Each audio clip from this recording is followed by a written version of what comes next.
రణన్నయ్య బాగున్నారా? బాగున్నా, మీరు బాగున్నారా? బాగున్నామన్నయ్య, ఇక్కడ కూర్చోండి. బాగున్నారా బావా? బాగున్నామ్మా. మీ ఇద్దరు మాట్లాడుకుంటూ ఉండాలి, నేను చాయ్ పెట్టుకొని వస్తా. 2 రోజుల్లో తీసుకున్నా పుయ్యకుంటే నీ ఇంటికి తాళం పెడతా. ఏమైందన్నయ్య, దేని గురించి ఆలోచిస్తున్నట్టున్నావు? అదేం లేదురా.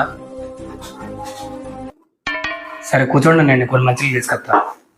పాపం వీడికి ఎన్ని కష్టాలు ఉన్నాయో ఏమో, వీడిని అడిగి వీడిని ఎందుకు ఇబ్బంది పెట్టాలి, నా కష్టాలు నేను పడతాయి కొద్ది. నీళ్ళు తాగండి అన్నయ్య. 2 రోజుల్లో తీసుకున్నా పుయ్యకుంటే నీ ఇంటికి తాళం పెడతా. చాయ్ తీసుకోండి బావా.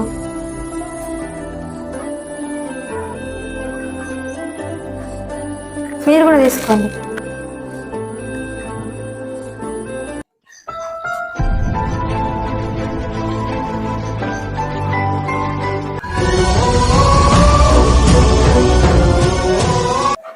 సరే తమ్ముడు, నేను పోయేస్తా. మరి ఉండవన్నయ్య ఈరోజు? రాక వచ్చి రాగండి బావ, వంట చేస్తే తినిపోయారు. లేదమ్మా, మళ్ళీ ఇప్పుడు నచ్చినప్పుడు తింటలే అమ్మా, పోయేస్తా.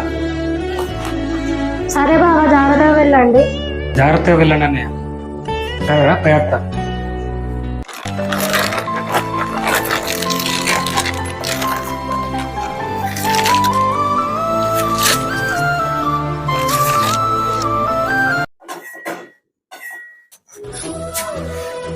మా అన్నయ్య ఏదో కష్టాల్లో ఉన్నట్టున్నాడే, నాతో చెప్పడానికి ఆలోచిస్తాడు. పాపం డబ్బు గిట్లా అవసరం ఉన్నదే ఏమో. అవునండి, బావగారు ఎప్పుడు వచ్చినా చాలా హుషారుగా ఉండేవారు, ఇప్పుడు ఎందుకో బాధగా ఉన్నారు.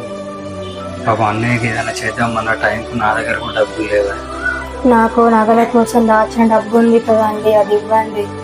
ఎన్నో నెలల నుండి నువ్వు నగల కోసం దాచుకున్న ఆ డబ్బు ఇస్తే మరి నీకు నగలెట్లనే? నగలదేముందండి, ఎప్పుడైనా చేయించుకోవచ్చు. పాపం బావగారికి ఏం అవసరం ఉందో ఏమోనండి. భర్త బంధువులకు ఇంత అన్నం పెట్టడానికి ఆలోచించే ఈ రోజుల్లో నువ్వు ఇంత డబ్బు ఇవ్వమంటున్నావంటే నీది ఎంత మంచి మనసే.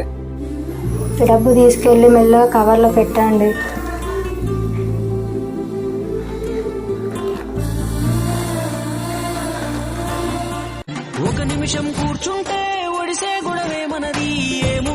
ఈ భూమి మీద నీకు కష్టం వస్తే నువ్వు దూరం పెట్టిన మీ అన్నో తమ్ముడు ముందుంటారు తప్ప మిగతా వాళ్ళందరూ నిన్ను స్వార్థానికి వాడుకొని వదిలేసేవారే ఎక్కువ ఉంటారు.